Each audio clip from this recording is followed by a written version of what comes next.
эл көрүп эле турат, айтып эле турат.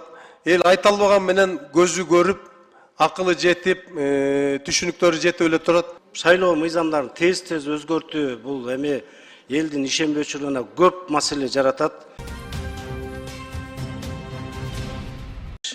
Жаран катары келдим.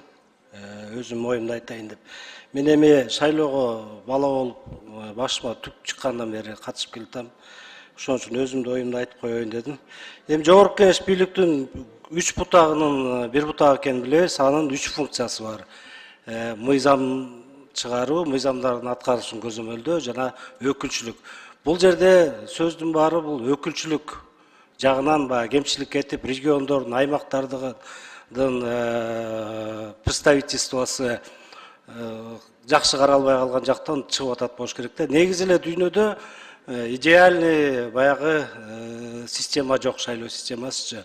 Бирок ошонсо дагы мен мындай карап өзүм көрдүм. Могу справка обоснования бардык жерде жазылып турат да. Политическая коррупция депчи, саясий коррупция депчи. Могу преференциялык система киргенден кийин баарыбыз билесиздер, политический коррупция негизи жокко чыкты да. Себеби шайлоочу добуш берип, жана ар бир кандидатка добуш бергенден кийин шайлоо комиссиясы ошол добуш алган добушуна 30-чу болсо да ылдый жакка келип атат да.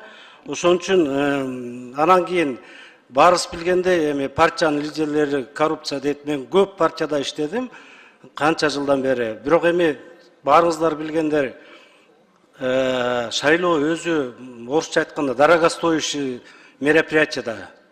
Агитаттар кабыл алыш, баннерлер, залог жана башка көп маселелер бар да. Ошон үчүн негизи шайлоо мындай дорогостоящий мероприятие да. Анан каяктан алат? Же болбосо партияларга неме жок болсо, каржылоо жок болсо, конечно, кандидаттардан чогултат да. Ошондо кээ бирлери недовольный болот болуш керек. Ушундан чыккан маселе болуш керек да. Анан кийин бул коррупция азыр мен айтып элем жок эсе деп бирин-экин болушу мүмкүн да. Анан экинчиден партиялардын талапкерлери өзүн өзү көргөзүү укугуна ээ деп азыркы мыйзамда айтып да. Бул эми мен мындай деп айтып коеюн, бул эми өзүбүз алдагандык да. Себеби мына 36 бир мандаттуу округтан болбоду. Ошондон бирөө гана, мен билгенден бирөө гана партиянын немесинен бир мандаттуу немесинен көргөздү да, партия көргөздү да. Калгандардын бардыгы өзүн өзү көргөзүү менен болду. Эгерде ушул мыйзамды эметсек, бер жагы эле 15 жылга тиги партияларды, анда зачем партияларды түзүп, дүйнө жүзүндө бардыгы партиялык система менен баратат, биз кайрадан артка кетип атабыз деп мен өзүм теоретик эме катары айтат элем да. Андан кийин кээ бирде мисалы үчүн азыр бир мандаттуу деп коелучу, многомандатный, конечно. Бир мандаттуу деп эметкенде ошол алган биринчи орунду алган депутат 10 же 20 эле пайыз талапкер, то есть адамдардын, жарандардын, шайлоочулардын добушун алып атат. Анан кийин ар жакта 80% непредставление болуп атат. Ошон үчүн бул жерде көп маселе бар.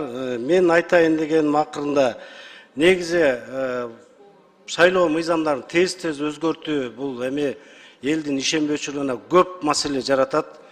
Андан көрөк ушул мыйзамды азыркы 1 же 2 цикл иштесе жок эле дегенде жакшы болмок. Андан көрөк явка маселеси абдан курч турат. Мына шаардык кеңештерде мына Бишкек шаарынан катыштык, 24 эле пайыз катышты. Списоктор аябай некачественный.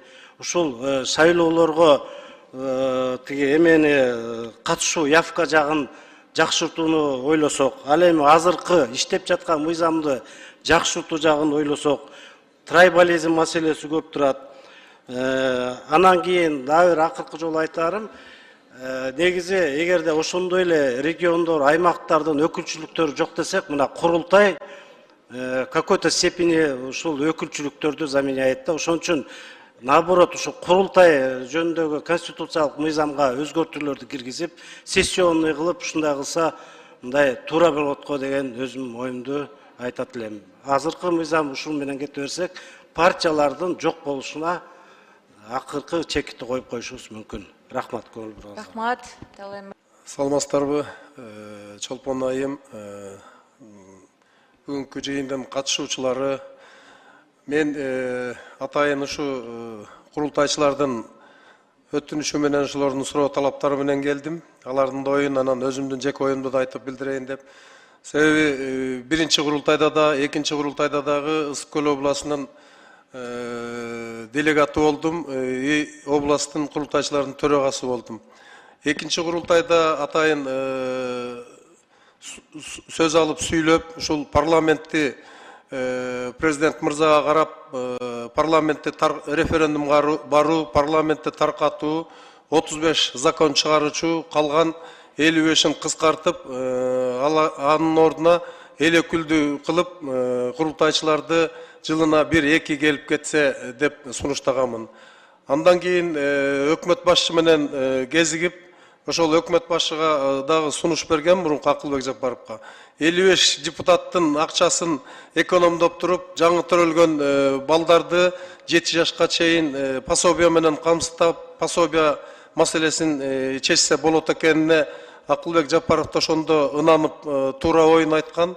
Анан биздин бул боюнча дагы айта турган эмем, Ысык Көл районунун менен Балыкчы шаарынан маған акча чогултуп берип, курултайчылардын баары депутатка талапкер кылышты. Ал жерде 14 талапкер жүрдүк.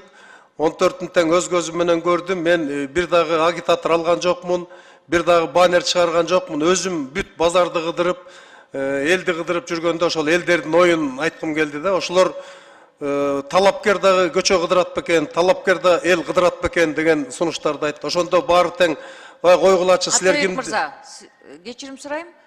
Законопроект боюнча, мыйзам боюнча сунушуңуз болсо ошону сүйлөңүз. Ошентип айтышты эле, анан азыр бул законуңузда дагы карапайым элдин укугун тиги кандайдыр бир ыңгайсыз акыбалга алып келип атасыңар. 300 миңди мисалы үчүн мен таба албайм, анан башка карапайым эл кандай табат билбейм. Бул жагынан туура эмес го деп ойлойм. Ошону азыр тиги жерден Дастан мырза айтты, аз айтса туура болот беле деп. Анан кайра кайтарып берүү жагын айтып атасыздар, берилбейт деп. Бул эми менин жеке оюмда вымогательство болуп калат го. Ал акчаны жетиштүү добушун алса, кайра берүү жагы туура эле болот го деп ойлойм. Анан үчүнчүсү агитатор деген оор маселе экен, эң коррупционный система экен ошол. Ал тиги Дастан мырза менен тиги эжек айткандай, 1000 агитатор жалдап алса, көчө кыдырып эл менен агитация жүргүзбөй эле, жөн эле жүрүп эле өтүп кеткенге мүмкүнчүлүгү бар экен. Себеби ошол агитаторлор үй бүлөсү менен салып койсо эле өтүп кетет экен да. Себеби анча көп голос менен деле өткөн жери жок. Бүт эле округтардагы депутаттар шайланган, бул кийинки мурунку шайлангандардын баарын эл көрүп эле турат, айтып эле турат.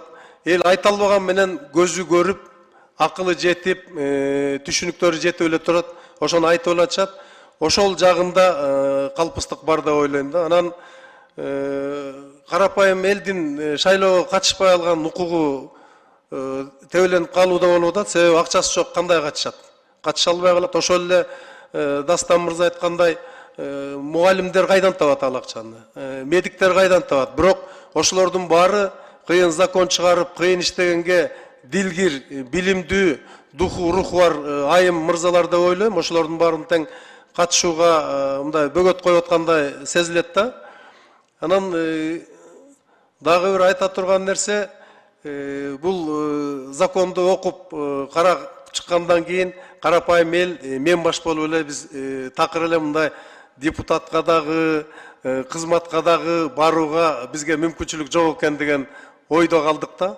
Себеби бардык жагынан карап көрсөк, бизге мүмкүнчүлүк жокко тетедей да. Анан кандай болот билбейм. Иши кылып мен айтар элем, бир 30-40% карапайым эл нааразы эле деп. Себеби өзлөрү катыша албай каларын, өзлөрү аракет кылып атат. Ушу болсом, мен дагы ошондой сүйлөсөм, азыркы окуучулардын баары ким болосуң десе депутат болом деп атат. Ошолордун дагы депутат болор болбосу күнөм болуп атат да.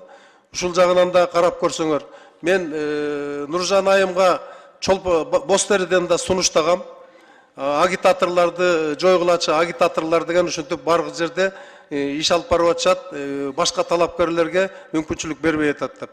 Анан менин сунушум ушул эң коррупционный система деп ойлойм, ошол башкаларын айтты окшойт, агитаторлорду ченем коюш керек го, кыскартыш керекпи деп ойлойм да.